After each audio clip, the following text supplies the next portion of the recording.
Welcome to the Underground, the Steel City Underground, a Pittsburgh Steelers podcast made by fans like you, for fans like you. Now, here's your host, Joe Kuzma. Hello, everyone, and welcome to another edition of the Steel City Underground podcast. I am your host, Joe Kuzma, and joining me today is a familiar voice. You may have forgotten what it sounds like because it's been a while since Eric Herrmann has joined me as a co-host or guest or both. I don't know. You're the managing editor. You tell me, Eric. How's it going? It's going well. I'm just sitting here doing whatever you tell me to do, as per usual at Steel City Underground. So you told me to be here, and I'm here. Oh, man, you're laying it on thick. Eric does call me the Supreme Ruler. Actually, that's what I prefer, is Supreme Ruler. He tries to call me Supreme Yinzer at times, but no, that's not my nickname. We have some business to discuss. There was a draft a week ago. It feels like forever ago already, or it doesn't seem like it was that long ago. And then the Steelers go out and they sign some undrafted free agents, of which Brian Roach has already gone into extreme details on that over at SteelCityUnderground.com. And we're going to put all that together. There's been a few players who've already been shown the door, and the Steelers are set with a 90-man roster that will eventually get whittled down to 53. So that's what we're going to talk about today. Eric, where should we start at? I think the quarterbacks we'll just go through. Yeah, quarterbacks probably sound good to start with. Yeah, so for quarterbacks, I mean, it's pretty easy to figure out who on the 53-man roster is going to be the quarterback. I mean, within days of the draft, they released Zach Mettenberger, which some people were surprised about, but I don't get why. A lot of people were saying, oh, we should just give him a chance. But, I mean, coaches saw him in practice. They saw his game film over the past couple of years. I mean, I don't see what good it would have done, like throwing him in the preseason and watching him not do that well. So, basically, it's going to be Ben Roethlisberger, Landry Jones, and Josh Dobbs. And whether or not it's Josh Dobbs or Landry Jones at number 2, that's going to probably happen in camp. But I'd imagine it's going to be Landry at number 2 since he's more experienced and has more time in the system. But you never know. Josh Dobbs could come out and impress. Yeah, and talking about you being a managing editor, I believe you had to actually edit this before it went to official press because that Zach Mettenberger news came out of nowhere. In fact, it was, it wasn't too surprising because, and now I'm trying to think of the gentleman's name. He was the backup. He never started. I don't even know he played in a game for Clemson. I imagine he did a little bit maybe, but he was Deshaun Watson's that guy. Schessler. I can't think of his first name. But yeah, they signed him. So when they sign a camp arm, you got to figure somebody's on their way out. And they didn't have to re-sign Landry Jones by any means. In fact, there was no interest that I know of anyone inquiring about Landry Jones' services. So when they brought him back, they didn't even have to do that. If they wanted to wait, they could have waited till after the draft. So the writing was on the wall with Zach Mettenberger. I know a lot of people thought I was really harsh on Zach Mettenberger. Now you could see why. I think the Steelers found out what the Tennessee Titans already knew before, and usually some of that stuff comes with regime change. But when he went to the then San Diego Chargers last year, and his former head coach, who was then the offensive coordinator with the Chargers last year, Ken Wisenhunt, former Steeler guy, he drafted Mettenberger. So when he gets cut from that team after tagging along with the guy who drafted him, I think that was just red flags everywhere. But, and not only that, the Steelers weren't exactly high in the waiver wire pecking order last year. They'll be even further down that list now. It's the same ranking, I believe, as the draft, or it has to do with your record. So they'll be down there at 30, just as they picked with the draft in terms of order of who gets preference off of who comes off of the waivers. So they're somewhere 2/3 down the list, and so 2/3 of the NFL passed on Mettenberger too. I don't think that was a big surprise. I think people will start arguing about Josh Dobbs, blah, blah, blah. It's going to be the Landry Jones and Josh Dobbs show for the preseason, so we'll see how it is. I expect Dobbs to look sloppy at first because he's going to be throwing to future insurance salesmen, grocery baggers, things of that. And I kid. These are college-educated guys with degrees. They'll land on their feet somewhere, but most of it's just the math. I mean, it's 53 out of 90. And with that comes the running back position. And just going by what you had in your own article, you think that Fitzgerald Toussaint is the odd man out here. Yeah, I do. And I know he's had just such a weird tenure in Pittsburgh because he was kind of an unknown name when the Steelers were going into the playoffs in the 2015 season, and no one really expected anything. I believe it was him and Jordan Todman kind of splitting the load when both Le'Veon Bell and D'Angelo Williams got hurt. And then during that Cincinnati game, Toussaint actually played really well. Like, I remember on that very last clutch drive in order to win the game, like he I think it was like a wheel route or something. He caught a pass and ran out of bounds. It was just a picture perfect play. And yeah, and he came in really clutch that game. But then the next game is how people actually remember him, because that's the game Steelers was playing the Broncos, and near the end of the game he fumbles. So all that good stuff he did in the last game, like, nobody cares about, nobody remembers. It's just that fumble, which you kind of got to feel for the kid, just because one play, it's like almost like Rashard Mendenhall. People think back to that Super Bowl and his fumble. It's like kind of sucks that that's your legacy, a fumble. But then last year, Toussaint really didn't get a lot of action actually on offense. He was mainly on kick return, and he really didn't do anything. Our kick return unit wasn't really that spectacular, and our blocking wasn't always great, so it wasn't all his fault, but he never really made a splash. And I think with the Steelers signing James Conner and Le'Veon Bell going to be our lead back, the third running back's main duty is going to be kick return. So that's where I think now Davis, the running back we signed in the offseason, that's where I think he'll shine, and he'll be able to stand up from Toussaint. So I think now Davis will be able to win that job from Toussaint. Yeah, he was a capable kick returner with the Kansas City Chiefs. So, but I think what we're mainly looking at here is only 3 running backs are going to make this cut. It's going to be Bell, it's going to be the newly drafted James Conner, and it's going to be Niall Davis. And apparently we're hearing some rumblings already that the Steelers really like Niall Davis, but it really depends. We've had this conversation many of times in the past, and as long as Bell is healthy and Bell isn't suspended or any off-field issues, I mean, the guy is carrying the load like 98% of the time. So even with D'Angelo Williams back there, it wasn't like this two-headed monster. I bet we hear about that come training camp again. Honestly, I don't see it except maybe goal line work, but I don't know how you take Lev Bell off the field. Yeah, I mean, he's a workhorse back. Even we saw D'Angelo Williams just come in and play like one of the top backs in the league while Bell was going, and they didn't care. They kept Bell in. He's the workhorse. He can put. And who knows how they'll use Conner? They may even just put Bell in the slot and just have Conner in the backfield. Like, can you imagine just having both those running backs in the backfield? Then either Conner or Bell goes into the slot. Like, it's like with the Steelers and all their weapons, they're bringing in Juju. It's like so many weapons. Who do you cover? Like, there's going to be mismatch somewhere. So having Conner and just being able to just like break the face masks, like I think Daniel Jeremiah said on NFL Network. Yeah, Conner will break your face mask. Bell will break your ankles. Like, you gotta choose. It's hard. I love that quote. Put it out there, I think, on the draft night or something like that when it was officially announced that Conner was the Steelers' compensatory pick. Yeah, because Cam Sutton. Man, I forget. I mean, Cam Sutton's still another solid guy we're going to talk about here. It's just it's what do you want to say? The Steelers with both of those third-round picks, I mean, that's pretty awesome. They got the compensatory pick to be a third-rounder, so thank you, Kelvin Beachum. It also goes towards Kevin Colbert's, what do you want to say, draft prep and being able to find players in the late rounds. I mean, Beachum was a 7th-round pick, played left tackle for quite some time. He was solid at that. They couldn't afford to keep him in. Ramon Foster a year before in free agency, so with this whole, like, whatever Colonel's secret recipe formula that the NFL has for figuring out these comp picks, pretty cool that a 7th rounder eventually turns into a 3rd rounder, may even turn into a starter when you're talking about James Conner at some point. I mean, you never know what's going to happen with Bell. He's still operating under a franchise tag.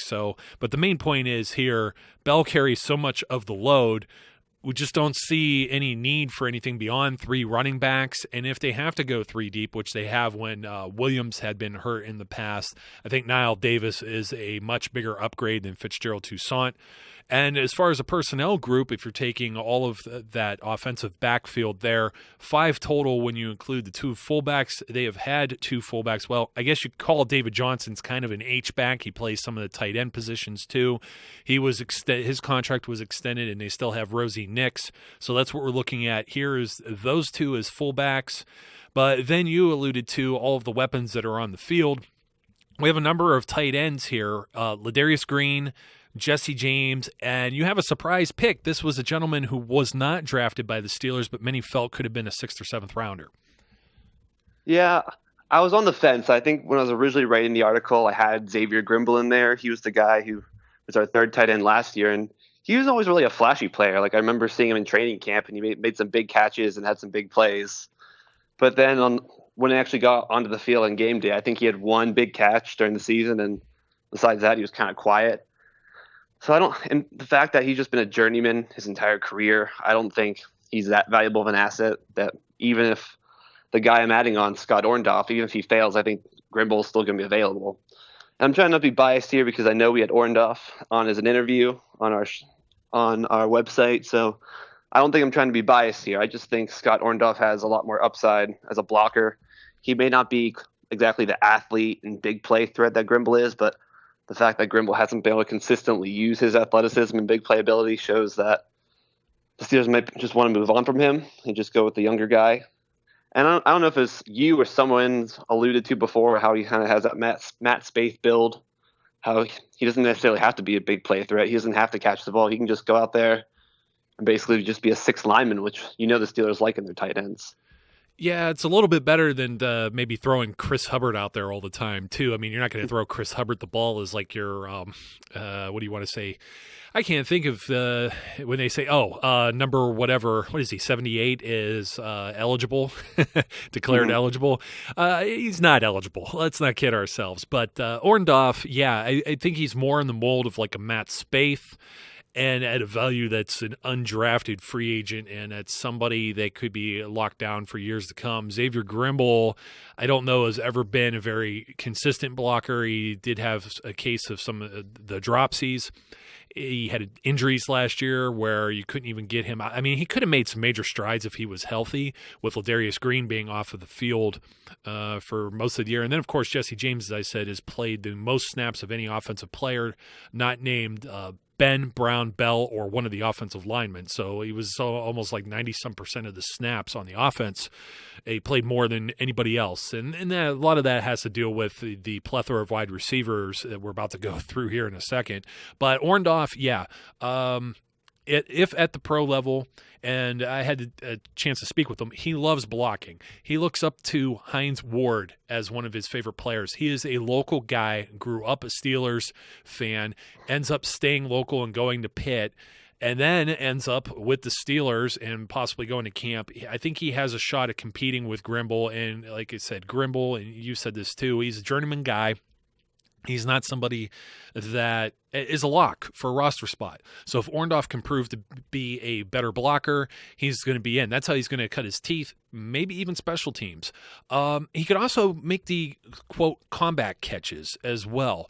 So even though he didn't have maybe O.J. Howard-type numbers in college, he's definitely a steady guy that can catch the ball, he even more so than what Matt Spaeth was. So while you look at him as Spaeth for a blocker, he may be no worse than Jesse James was as a 5th-round pick coming out as a rookie. We're going to see if he gets a little more seasoned, and perhaps, I don't know, we're going to see what happens in this preseason, and of course he's going to have Landry or Josh Dobbs throwing him the ball, so take that as you will. But as far as the wide receivers, we know a few of them are going to be locks. I don't see, obviously, Antonio Brown. I don't even think we need to mention that. I don't see Martavis Bryant going anywhere. But then there are, how many people are here? We have the newly drafted Juju Smith-Schuster, 2nd round, USC. You have Eli Rogers, who is now entering his 3rd year because, remember, he was injured his 1st year. Sammy Coates was a 3rd-round pick entering his 3rd year. Darius Hayward-Bay, a former 1st-round pick who, he's good on special teams or whatever, but we're going to see what happens there. Justin Hunter, who was just signed as well. What was Justin Hunter? A second-round pick, maybe? Yeah. And then a seventh-rounder with DeMarcus Ayers. And Kobe Hamilton, I think, was a sixth originally with the Bengals, and this is like his fourth or fifth team. But both of those guys were practice squad players last year. So you're looking at 6 guys making the roster and another 3 that are there that could compete for a roster spot and could end up with another team. Yeah, how weird is it that near the end of the season last year, our starters were Eli Rogers, Kobe Hamilton, DeMarcus Ayers. These guys that might not even make the roster were some of our starters and main receivers last year, which is just ridiculous. Because that's one of the issues with the Steelers receiver corps. It's a lot of depth, but there's just so much inconsistency and question marks. It's like Martavis Bryant, yeah, he's like convincing us that he's ready and he's been working out and he's clean, but you still have to kind of err on the side of caution with him. Eli Rogers showed he can be a good slot receiver, but can he continue to grow as he plateaued?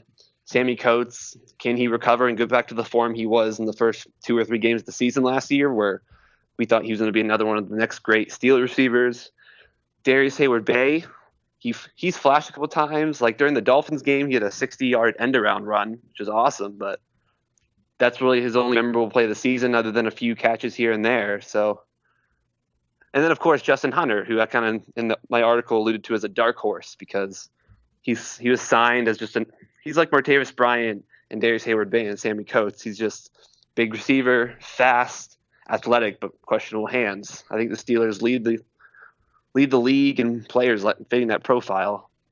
So it's just really hard looking at this group of receivers because Darius Hayward-Bay, you kind of want to think he's a lock because he's so valuable in special teams and he's a team leader and he's good at blocking. But the fact that he didn't play a lot last year is kind of telling.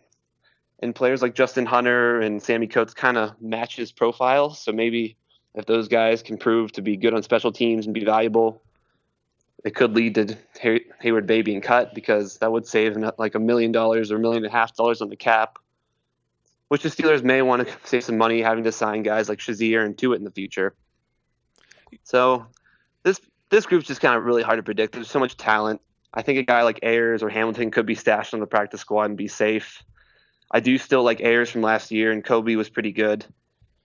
It's hard to tell if those guys have a future with the team, but, I mean, we have so much talent in this group. It's just so hard to predict.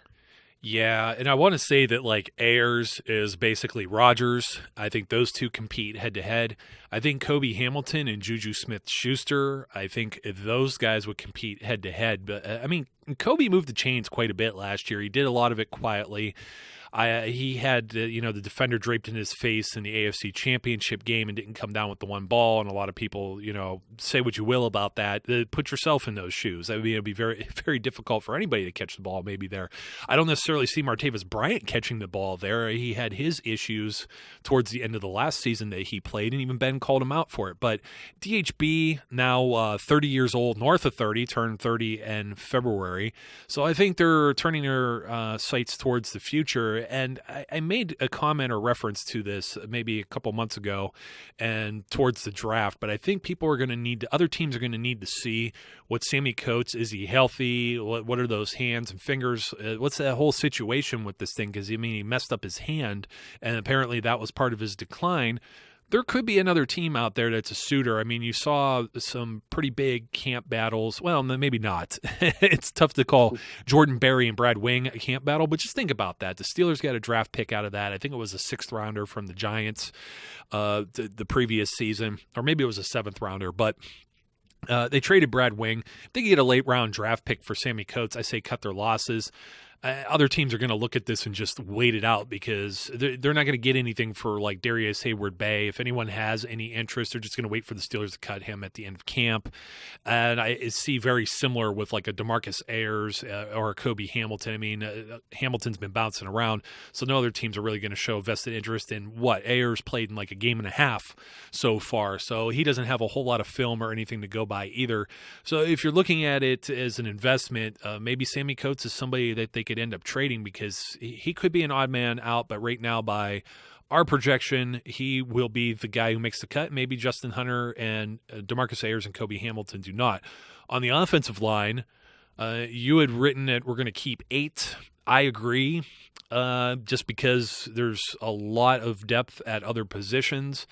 It kind of sucks. I mean, they need to either increase. I think the one thing the NFL needs to do is increase their active game day rosters, because you lose, like, if you lose a lineman in a game, then you don't have somebody with a helmet. So you see some of these guys, they're inactive.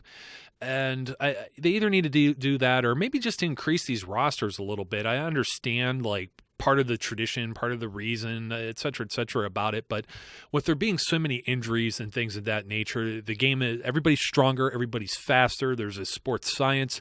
There's more injuries that get involved with that too, as guys are hitting each other harder and faster. I mean, obviously the concussion thing is a hot button topic. So my point in this is keeping 8 linemen is really tough. I guess they'll have a handful of them, maybe like a Brian Mahalik or something, that ends up on the practice squad once again.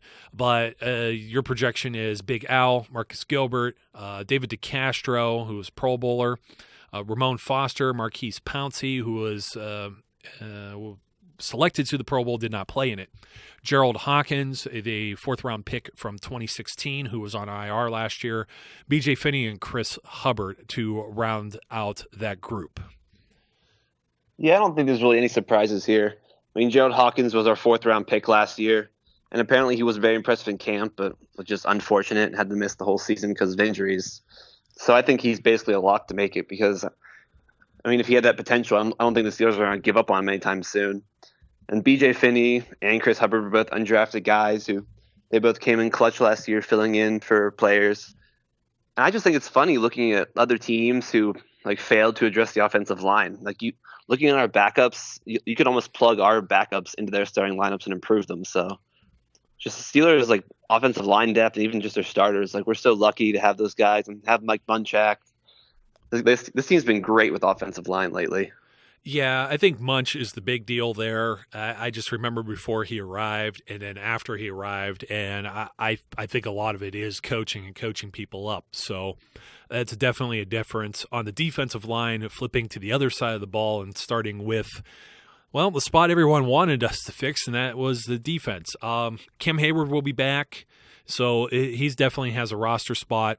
Stephon Tuitt, it's going to be his bookend. Javon Hargrave, the first Steelers rookie to start on the defensive line in over 20 years last season. Kind of a pseudo defensive end, maybe a defensive tackle, nose tackle type.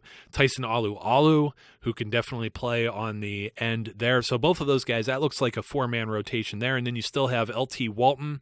And then Big Dan McCullers, you think makes the cut over someone like a Johnny Maxey or undrafted free agent Francis Colon, who from Georgia Tech. So I totally agree with some of this. The guy at most risk is probably McCullers, but since he's that big body who could just kind of fill up everything in the middle, and they didn't, unless Callan can like push him, I think that's pretty much set where it is. Yeah, I'm not the biggest fan of McCullers, but the Steelers didn't really bring in anyone to push him off the roster. Like, Callan, he'd be sort of a guy to push Latarius Walton because he's more of that 5 technique body style. But I think he's a great candidate. Just throw in the practice squad, give him a year or two, just like we did with Walton. And then Johnny Maxey, I don't really recall watching him at all last year. I don't know how he is. So maybe he could push Big Dan off the roster. But, I mean, at the moment, I don't really see anyone threatening McCullers just because we didn't draft anyone. And I don't even, besides Kalon, I don't know if we brought anyone in to compete. So I'm not sure. I'm not too concerned about it. Yeah, I mean, that's where I'm at. I mean, Alu wasn't brought in as a free agent to just sit there, and I think there's some still legitimate concern to keep Cam Hayward and Stephon Tuitt healthy, and if one of those guys goes down, you need someone that can plug and play. And it's weird because the defense, as far as against the run, did a lot better when Cam got hurt, which makes me think that Cam was probably hurt more than we thought he was, and probably for longer than we knew he was. And that wouldn't be so much of a big surprise because I guess everyone's hiding injuries now, like Le'Veon Bell or Richard Sherman or whoever it may be that's out there. So moving on to the outside linebackers, we just had a recent birthday on Thursday. James Harrison turns 39. We don't think he'll be cut. Bud Dupree obviously is going to be there. First round pick, TJ Watt, Arthur Moats and Anthony Chickalo to round out that group. And, of course, there was a 7th-round pick, Keon Adams. I think we're projecting him to be a practice squad guy, but that's a young man you got to speak with personally, just like I got to talk with Scott Orndorff. Oh, yeah, Adams was a great guy. He really enjoys rushing the passer and just playing football. So I think he's a great guy. I do think he's a great candidate to make the practice squad. Because it's kind of surprising if you look at all the contracts, both Arthur Moats and Anthony Chickalo are going to be free agents next year. So I think one of those guys will go. I don't think we'll retain both of them. And I think it's kind of easy to assume Keon Adams could just kind of slide into that spot. So I think he's a good candidate just to sit in the practice squad, watch them. I think it is possible that maybe he could push Moats or Chickalo off the roster. Like I mentioned before, with saving money. If they were to cut Arthur Moats, it would save them $2 million or so, which I don't think saving $2 million will be a huge priority for the Steelers, but you never know. Keon Adams could prove to be really good at special teams. He may play so well that they're afraid some of the team is going to poach him. So I don't expect that to be the most high-profile battle of camp, but it's definitely one to watch. Yeah, I'm interested in seeing on how Keon does too. A lot of people say he's undersized. He was a defensive end in college. That's why they're projecting him as with his size to be an outside linebacker, high motor type guy. I think me and Brian were just talking about him on the last episode, talking about his footwork. I believe he was a 3-sport star in high school. He was a basketball player, so et cetera, et cetera, et cetera. It's hard to say what's going to happen in 2018. I don't think they're going to extend Arthur Moats or Anthony Chickalo at this point. I think they'll look maybe later. It could be a surprise. It could be something like what happened with Vince Williams, but I think it would have to be near the end of the preseason because once the season starts, the Steelers say no more to contracts. And don't forget, TJ Watt's there, but there's still going to be a 2018 draft. So even if they were to lose Moats and Chickalo, I think they're looking at their starters at this point. They're going to want to shoehorn TJ Watt and Bud Dupree into that from maybe even from the beginning of the season and have James rotate in there as necessary. I just hope that with TJ, it's not going to be another Jarvis Jones co-starter type thing like he did with Jason Worlds, and I think that's kind of wrecked him. So I don't mind taking my time with him, and then you could take another high-round draft pick next year and find another outside linebacker. As far as the inside linebackers, the cupboard looks a little bare. You do have Ryan Shazier. I just mentioned Vince Williams. And then we think L.J. Fort and Tyler Matakevich over Steven Johnson, and then I really don't know who else is there that could challenge for a roster spot. Personally, I'm not sleeping on Tyler Matakevich. How do you feel about these guys, Eric? Yeah, I'm kind of with you. I kind of wanted us to go for an inside linebacker in the draft, but that class really wasn't that great. You're either picking a guy in the first or second round, or you're taking a guy with the expansive injury history or a guy who wasn't very athletic. So you would have just gotten another Matakevich, basically, if you reached for some of these linebackers like some teams did in the 5th and 6th round. And, I think Steven Johnson could make this roster. I don't really know. It'll probably be a battle between him and Fort, just because I think they like Matakevich and what he brings to special teams. They're definitely going to want somebody because I don't know how confident I feel with either three of these guys backing up Shazier and Williams. And considering the injury history Shazier has, they got to have a contingency plan for him.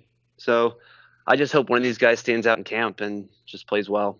Yeah, you know what? These were the two. I think I'm trying to think if Fort was still there with Miami or in that Miami game, because I remember, if I remember correctly, Shazier was hurt and then Timmons throws up, and I recall at least Matakevich getting on the field. And I think they were both on the field at the same time, and then they just got pounded by Jay Ajayi. So, you know what? I'm just going to leave that as that is. There's still some free agents that are out there, and there may be some other options. They may go in a different direction. You never know. But what I do like is, even though that seems a little weak and the linebacker situation seems kind of up in the air, I like where we're at with the defensive backfield, the secondary. You have 6 corners making the team. One of them may not be William Gay, but I do have a little bit of maybe a spoiler because we're going to talk about safeties. And you didn't put him in with the safeties either. You have 4 safeties making this roster with your early projection. But there's been some rumblings about William Gay possibly converting there too. I think there's just a lot of versatility when you talk about the 10 men that we think will make this team between the 2 positions. Yeah, I kind of compared the cornerback group to the wide receiver group, but I think the cornerback group is going to be a lot tougher of a battle because I think if Darius Hayward-Bay or Sammy Coates is gone, you're not going to see as many like ripples. But I think with the cornerbacks, it could be huge because I'd say the locks are Artie Burns, first-round pick last year. He's obviously a lock. They seem really like Ross Cockrell. He played well on the outside last year. He's the lock. Cam Sutton, our third-round pick. He is that versatility that a guy like Gay has. He can play on the inside and outside, so he's definitely a lock. And Cody Sensabaugh, he was our free agent signing last year, and I'm not sure if he's a lock or not. If I'm going with my gut, which I don't necessarily trust, so I wouldn't trust it too much, but just the fact that he was a free agent signing this year and the Steelers like their free agents. And he's kind of similar to William Gay, how he can just play both inside and outside. He's pretty experienced. Like I remember William Gay went to Arizona after being with the Steelers, didn't play that well, and returned, and then his career improved. That was kind of Sensabaugh's story. He played well with the Titans, went on to sign a contract with the Rams, didn't play that well, and now he's in a new city, new location. So it could have been the scheme, just could have been how he was used. But for all we know, Sensabaugh could see a resurgence in the fact that he's versatile. Steelers may like that. Yeah. And of course... Yeah, you know what? Just to cut in there, Sensabaugh too. When he went with the Giants, I think the Giants were pretty hot on bringing him back because he signed like a huge deal in the offseason last year with the Rams. He was like a hot free agent corner, and then he gets cut, and the Giants claim him, signed him, and he had a halfway solid year. In fact, his first game, I think he had like a few pass breakups or a forced fumble, a turnover, something of that nature. So he's not necessarily on any type of downslide, and like you said, like it reminds you kind of Will Gay because he could bounce back. But the other 2 guys that you're going to mention too, I think, are Senquez Golson and Brian Allen.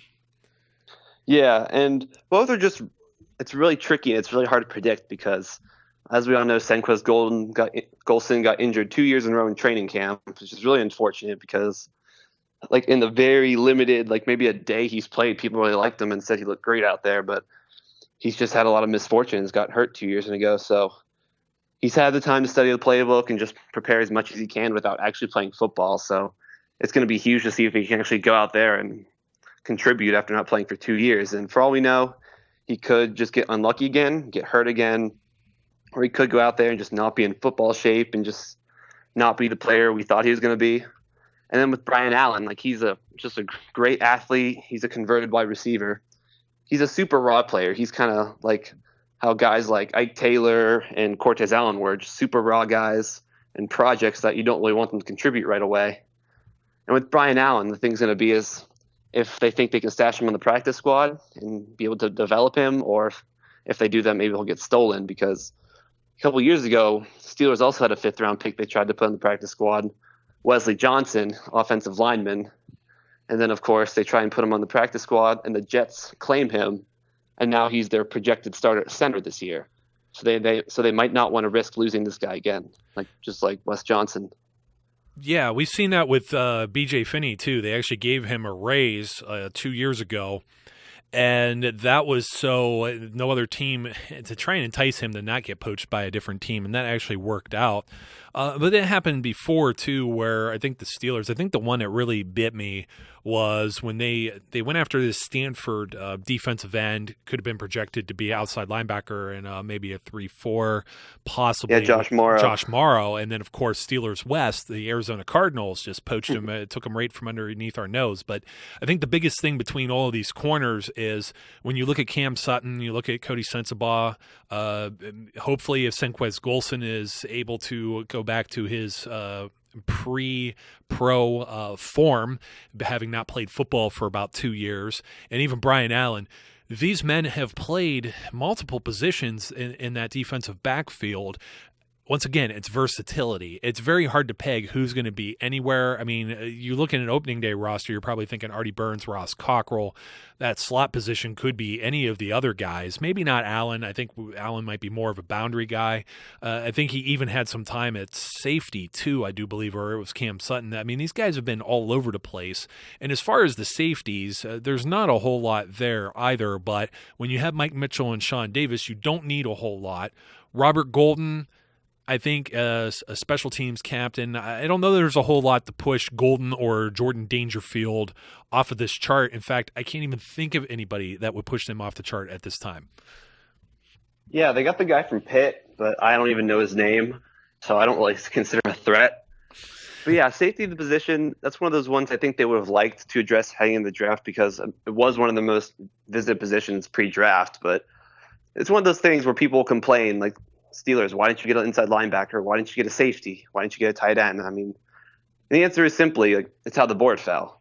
When it was their time on the clock, they were choosing, there was never a safety they liked. Maybe if Josh Jones had fallen to them in the second round instead of going to the Packers one pick before, maybe they liked him.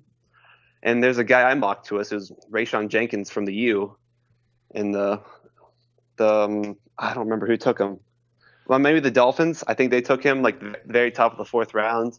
And I had him mocked us in the fourth. Maybe if he fell to there, we would have selected him. So it's one of those things where it's not like they didn't want to add safety depth. It's just that how the board fell just didn't work out for them. Yeah, we talked about that quite a bit, myself and Brian, too, on the last episode. And that's kind of where, instead of taking like the 12th best corner or like making a real reach, there was probably about 3 or 4 names at that safety position that were maybe first round grade, early second round grade, that had they been there, like Josh Jones going to the Packers. Maybe Juju Smith-Schuster isn't a Steeler right now, but things happen and it's completely out of your control. And of course the Steelers are going to go best player available and what might help their team. And that's what they saw. And that's one of the question marks here too, because when we talk about the specialists, Chris Boswell has to be a lock. Jordan Berry has to obviously be a lock too. Both of these guys are light years ahead of what they had for years. And now I just met Sean Sweesham last weekend, and I told him we missed him out there. So it's not a knock on Sean Sweesham. I'm more or less talking about the guys that were replacing him. And I wasn't ever sold on Garrett Hartley to begin with. And he gets hurt, and Josh Scobie was probably worse than having Sweesham or Hartley with bad legs. And of course, Josh Scobie blocked you, Eric, on Twitter. Thanks for tagging him in our tournament we had. Yeah, I kind of asked for that. Like, there's no one to blame but myself. Yeah, but the 6th round pick for a long snapper, we think that Colin Holba has a home here. There's a history of, and Ron Lippock, who's been on the show before, has said that one of his famous quotes is, when you sign a guy for whatever his contract is, expect to get half of that. Greg Warren was signed for an extra year. Who knows? Greg Warren could be on his way to retirement, or at least maybe mentoring this young man and getting him prepared for the pros.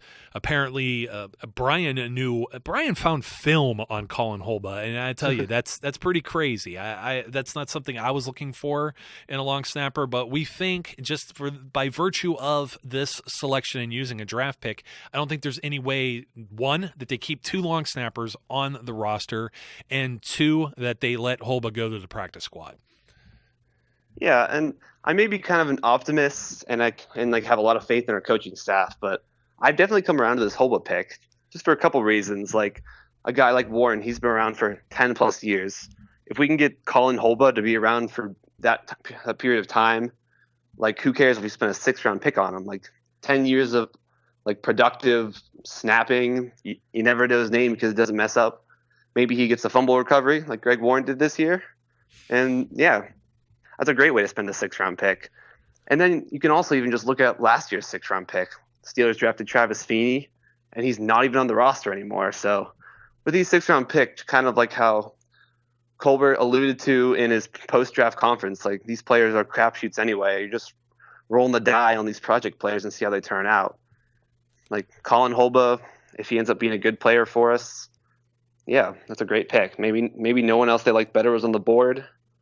And plus, I think another big thing is, if you look at the Steelers roster, there aren't that many holes. Sure, they could have used some depth at tight end and safety and inside linebacker, but we're not looking at a team like the Bengals or the Ravens where they just need starters and need depth like all across the board. The Steelers are kind of fortunate to be able to draft a long snapper because they have that few holes. And I also look at it this way, too. Once you are picked, who cares what round? Do you think anybody goes, and you hear it all the time, but does it really matter that Tom Brady was a sixth-round draft pick at this point in his career? It doesn't. Or Antonio Brown, for that matter. Or Ramon Foster and Alejandro Villanueva being undrafted free agents. Chris Harris, undrafted with the Denver Broncos. None of that means anything. They are now NFL players. It's like you are now a member of a franchise. It doesn't matter what your pedigree is as a draft pick. I mean, is anyone really saying Jarvis Jones was a first-round draft pick at this point? I don't think anyone cares. And you could go on and on and on. There's a list like Dree Archer. Oh, he was a third-round pick. You're taking a guess as to – it's a gamble. It's Russian roulette as to where another team, an opposing team, may take a player versus where you want to take them. And so you're gambling, and some of those bets are going to pay off better than others. So if Colin Holba ends up being the long-term long snapper, that's not going to be a raw deal whatsoever. So – Eric, this is an interesting 53. I think we're going to end up revising this as time goes on. Obviously, there may be some other additions via free agency, some other street or college free agents, and God forbid, hopefully everyone stays healthy through training camp and the preseason. Yeah, and you never know because we also have like the tryout camp, and that's where we got Terrence Garvin. He ended up I think he made the roster that year. So you never know. Some guy could come out, maybe the receiver from Duquesne. They could come out and impress and end up making the roster. Like you said with draft picks, like if a guy makes it in camp, good for him. Like if he earns the spot on the roster, then great for him. Yeah, this time last year, I don't think anyone was talking about like Xavier Grimble, or the only name that really had any buzz was Eli Rogers, and that's only because they retained him from the previous year. But go back 2 years, nobody's going, oh, we signed Eli Rogers to come in the training camp. You know what I mean? So it's things of that nature. You never know how it's going to pan out. You never know what it's going to be like year to year, and they're ever revolving, ever evolving, and ever changing. Boy, that was a mouthful to say. So, hey, Eric, you know what? At Steelers _grind, was that what it was, or is it? There's no underscore. There's no underscore. Well, I just wanted to underscore your contributions to Steel City Underground. See, obviously, gotcha. But hey, thanks for joining me again on the show, and why not give Eric a follow? Yeah, I'm a good time. So go ahead and follow me. Unless you're Josh Scobie. We'll make up one day. One day we'll run into each other and just embrace and just have a good laugh about it all. That will literally never happen.